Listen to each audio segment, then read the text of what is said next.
Over the past 8 years, I've learned a ton about building out your own home shop. And today, I'm going to teach you the major things that I learned so that you can make more money on the side.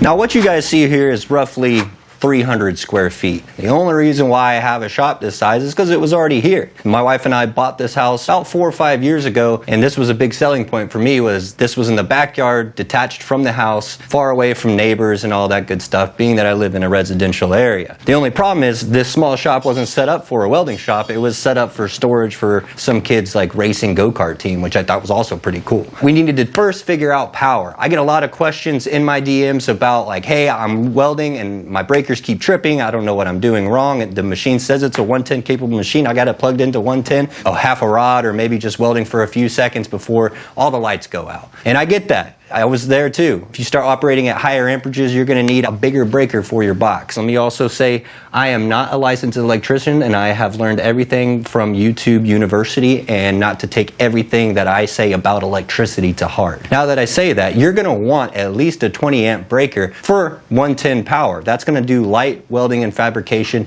You could still get by with the 15 amp breaker, but you're going to limit yourself to a lot lower amperages and a lot less time spent on and that breaker flipping on and off, on and off, on and off. Boy, God, does that drive you absolutely insane. Getting a simple breaker and flipping it for your 110 power is one thing, but what happens if you really want to have more power? I'm able to run grinders, CNC plasma, welding. I can do all that at one time in this one little 300 square foot shop. And this is what I did.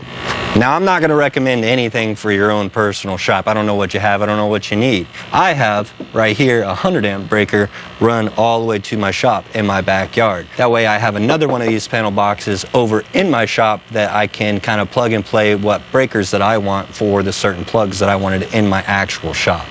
Kind of shot myself in the foot putting the box over in this corner, but basically I took a bunch of plastic pipe and ran it from that box to back here and dug the trench, called an electrician, a family friend that I knew that wouldn't charge me for advice, and I asked him what things I needed for the things that I wanted to do, and he recommended all the things that you're seeing today. What I did for him was get all the breakers, all the parts, all the pieces. I dug the trench, I laid everything out for him, so all he really had to do was come in and plug things up. And that's all that he really did and came in here to do. Back here we got our welder plugs. We got a 50 amp breaker. That's a 220 right there.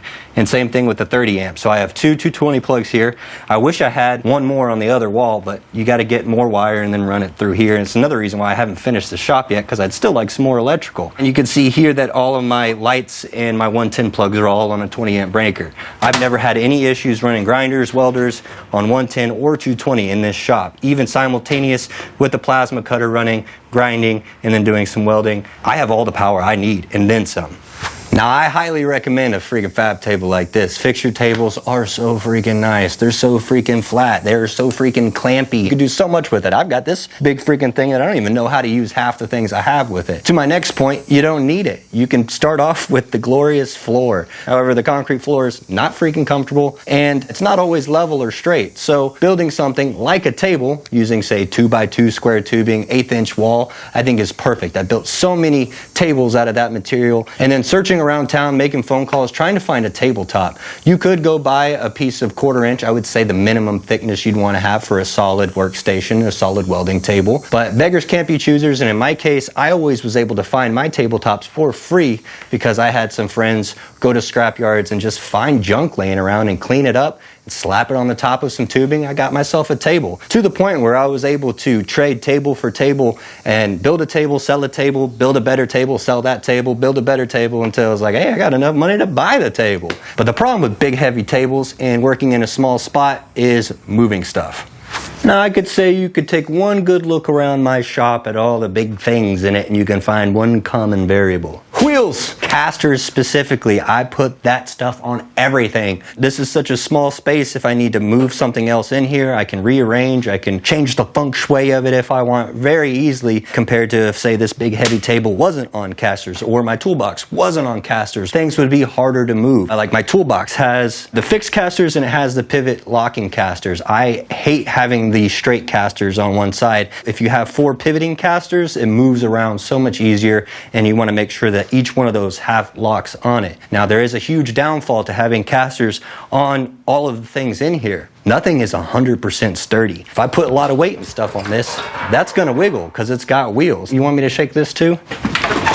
Consider that when you're putting everything on casters. Our good friend Cody Aljet, he has a great tip on his own Instagram where he built a jack system so that he can jack the feet of his very heavy table up and push the wheels down so that he can move it, and when he's ready to put it in that spot, just release the pressure off the jack. And now he's got a really solid, stable table to work on.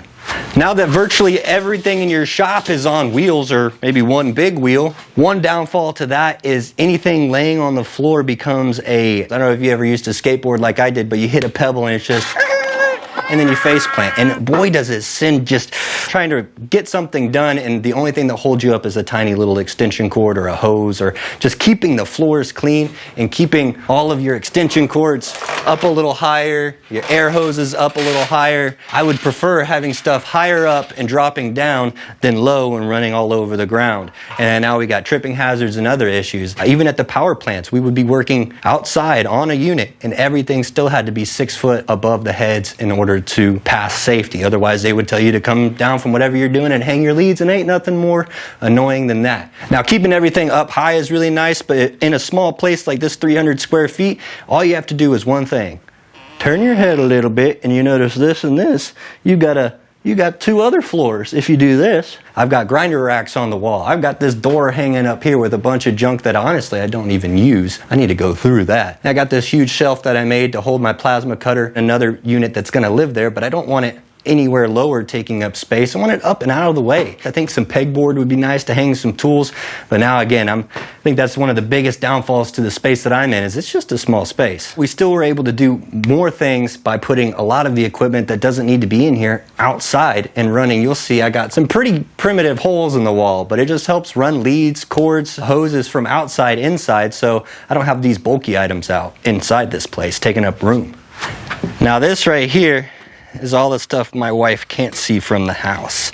It's on the back side. Honestly, out of sight, out of mind is my motto. My mobile trailer is a little bit of a catch-all or overflow. I've got some toolboxes on there that I usually will swap tools in and out of the shop depending on the job. And then you see what I've got out here.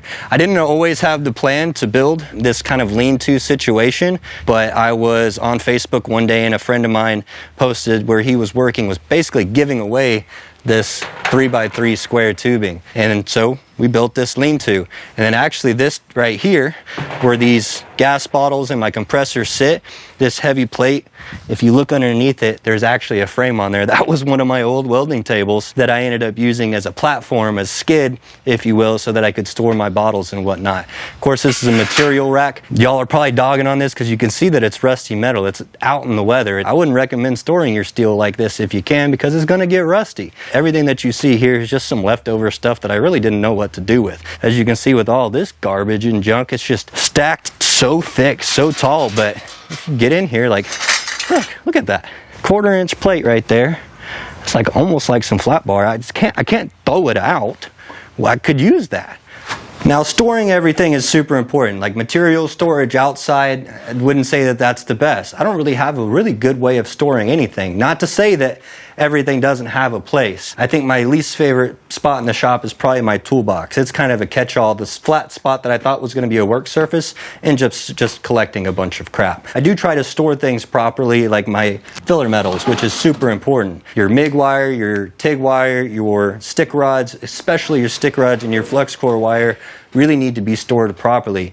You'll waste so much money on rods going bad or wire going bad because you didn't store it properly and now it's rusty, or you'll notice you'll get a lot more porosity because you didn't, again, have the proper storage for it. There is a method to the madness here in the shop. I like it the way it is. I've got everything stored pretty uniformly. The only problem is I don't specialize in anything. Circling back to what we talked about at the very beginning is, what do you want to do with your shop? My hopes was to do some general fabrication to find out what I really wanted to do, whether it be handrails, maybe performance racing. I needed to be working on things that not only that could fit in here, but I could also carry or pick up because I'm a one-man show. All things to consider before this place turned not into really a shop, but more of a set. Your shop should suit your needs. And in my case, my needs are making content for you all. Let us know what other content you'd like to see, and a big shout out to our sponsors at the American Welding Program. As you can see, all my shop is made to do is to make YouTube videos. We'll see you on the next one.